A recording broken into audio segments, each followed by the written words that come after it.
Oh, okay. So they're both about this little girl who is about 8 or 9 in my imagination, and she's very spunky, very curious, but also generous little girl who lives with her mother and her father and her siblings.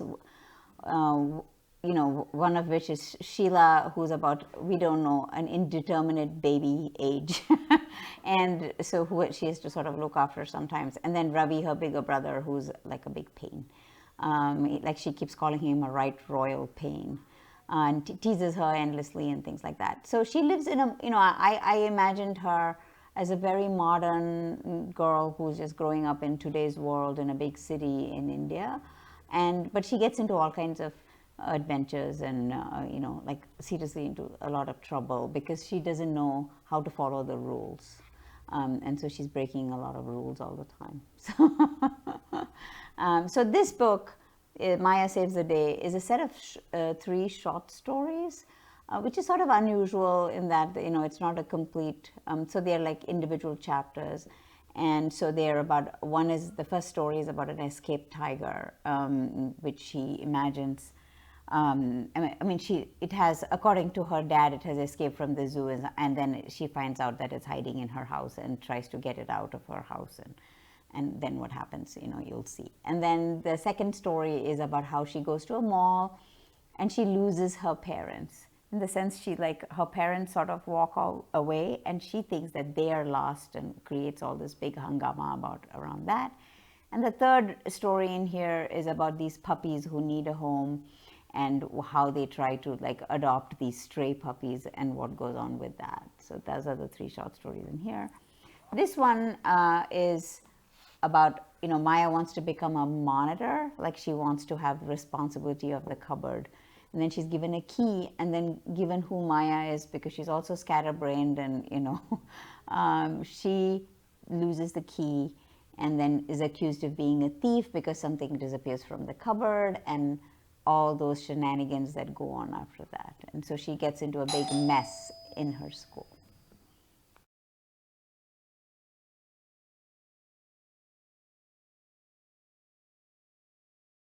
Okay, so in this one, Maya Saves the Day, she has a very, she's an extremely confident young girl who thinks she knows a lot, and so that's what gets her into trouble. I mean, she doesn't she doesn't get afraid in some sense, though of course in the first story I kind of feel we call her spunky because basically she is afraid of a lot of things, but she has the sort of the grit to overcome whatever she's afraid of. So in this book she says she's afraid of crows, she's afraid of the dark space behind Mama's saris in the cupboard, she's afraid of the tiger. She's very, very afraid of the tiger.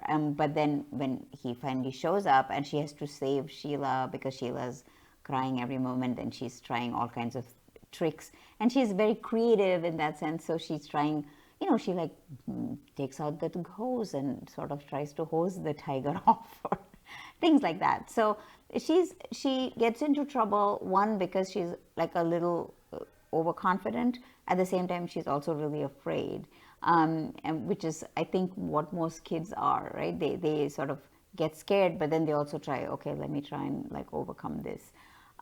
So the trouble she gets into, for instance, at the mall, is because she's wandered off from her parents, but she thinks they wandered off from her, and then so she decides, oh, I need to get them back. These people are so awful. They got lost. How could they get lost? So it's kind of a reversal of kids getting lost, but instead the parents are lost. So so she tries all kinds of creative ways to get them back. I don't want to give the whole story away, but it's she's smart enough to notice her environment and sort of use what's in the environment to sort of overcome her problems. And even with the last story, which is the lost puppies, there's a real sense of, in the sense, I wanted to bring memories of what happened with my own life to a certain extent. Like one of the indelible memories I have is of watching these dog catchers come in and take away dogs who were around our school. And so for me, that was such a like a terrible memory in some sense. So I sort of put that in the book, and so they have to save the dogs from the dog catchers, and that's why they hide the dogs in their house, the little puppies. So again, she's very, she's resourceful in that sense. She fights for what she wants, and she somehow manages to sort of make it work through all the problems or whatever it is. So and in this one again, she's developed a little more. This is much more set in a school. She wants the responsibility, but maybe doesn't have the wherewithal to step up for the responsibility. But then she also has like a so-called frenemy, which is her kind of nemesis, Nidhi, in the classroom, who's really goody two-shoes, completely different from what Maya's like. And so she has to, that girl's always criticizing her, and so she has to be, say, no, I'm not like you, but I'm going to be myself. At the same time, she has to sort of manage all these, everything. When you're so young, everything seems so big and troublesome. The world is so full of trouble, and you have to learn to negotiate the world. And I think, she uses her brains and her smarts to sort of negotiate the world. At the same time, I love throwing things at her, like the gum bottle disappeared, and the principal standing at the edge of the corridor and yelling at her, and she's not allowed to run, and there are all the rules of the world that you have to live in. But then how do you circumvent all that and sort of get what you want? So yeah.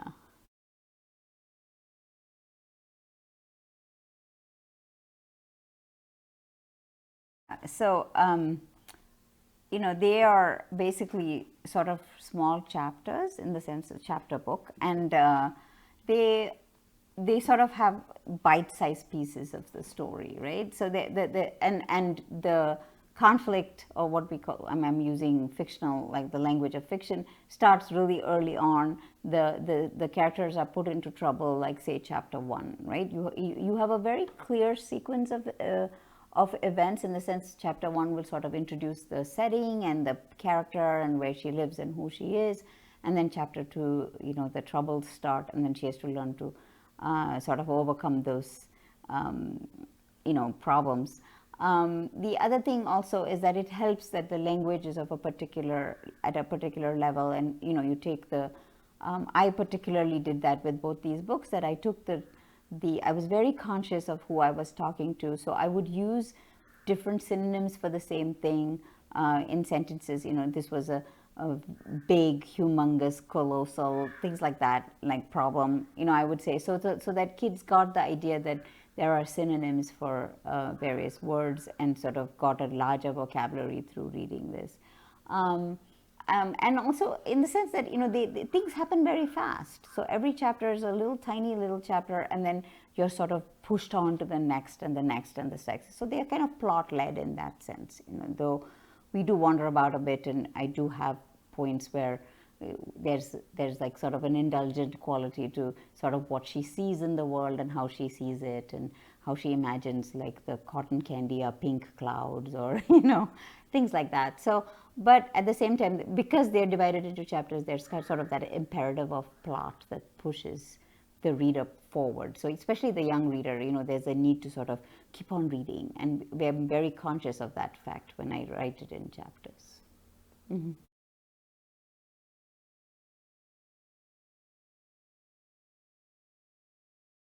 Okay, so Maya, as we said before, is an imaginative, spunky girl. She also gets into trouble, and so young readers love that idea of of sort of the world going into like having problems, but then always getting solved, right? With their own. She uses her own mind and her own sense of right and wrong to sort of solve whatever problem she gets into.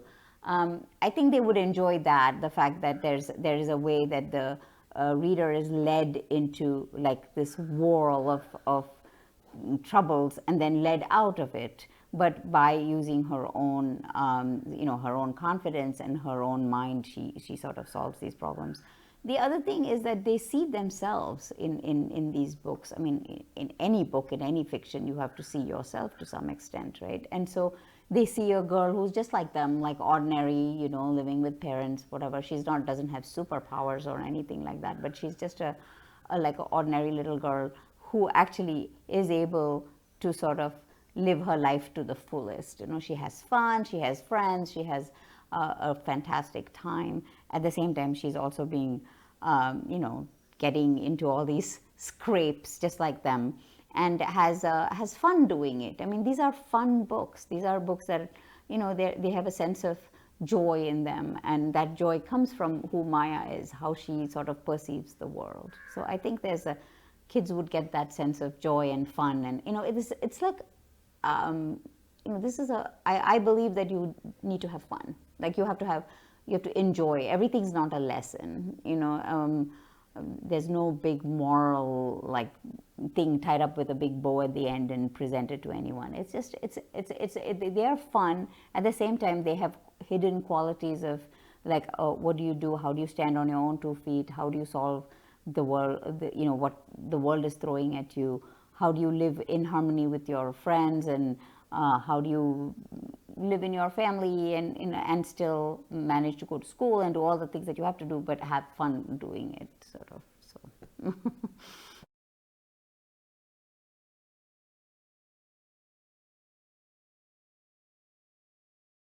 So, a couple of things. One, I think you're seeing, and I actually wrote about this for Scroll. You're seeing a girl who is a very self-confident young girl. You're seeing someone who has fears but knows how to overcome them, doesn't let those fears stop her. And you're seeing a girl who is sort of forges ahead no matter what, right? And so you're sort of communicating certain values in a world where women are still considered in some ways inferior, or I mean, and I'm not just talking about India, anywhere in the world where women are still being sidelined, women are not being given their due, so to speak. So I kind of feel like these books in some ways are very feminist, but very softly feminist, in the sense they're just showing you a young girl who's able to sort of navigate the world on her own terms. And there are conflicts, but she overcomes them. There are problems, but she somehow manages to sort of do it in her own way. And that too, without people telling her what to do, she sort of finds the answers within herself. So that means you're communicating self-confidence. And I do, that's one way. Second way is, how kids sort of need to see things that go wrong, and then as I said before, and sort of they come through that using their own mind and their own imagination. You're also communicating that it's wonderful to live in this beautiful world we've been given, that there's so much to do here and find so much joy in things like whether it's through your own imagination or how you use the things of the world. For instance, in this book, she sort of sees a band baja, like one of these wedding bands, and then she runs out and she tells them to come in, and they play music for her and chase this tiger, whether it's imaginary or not, away for her. She lives in this family where there's a grandma, there's parents, there's brothers and sisters, and you see how she negotiates those relationships. So there's a lot in both these books, I think, that you can use. So in different ways. I mean, if you're going to do a lesson about relationship, there's something here. If you're going to do a lesson about self-confidence and being confident in the world or whatever, that there's something you can pick out from here. Whether you should be telling lies or not, there's something in this book. Whether like she tells lies and then she sort of apologizes for that and has the guts to go and say, yeah, I lied, I'm sorry. So how do you sort of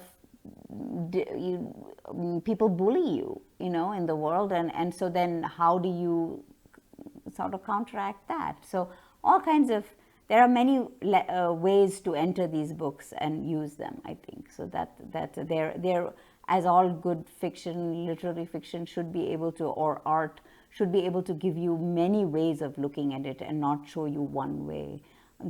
I think that's what I tried to do in these books.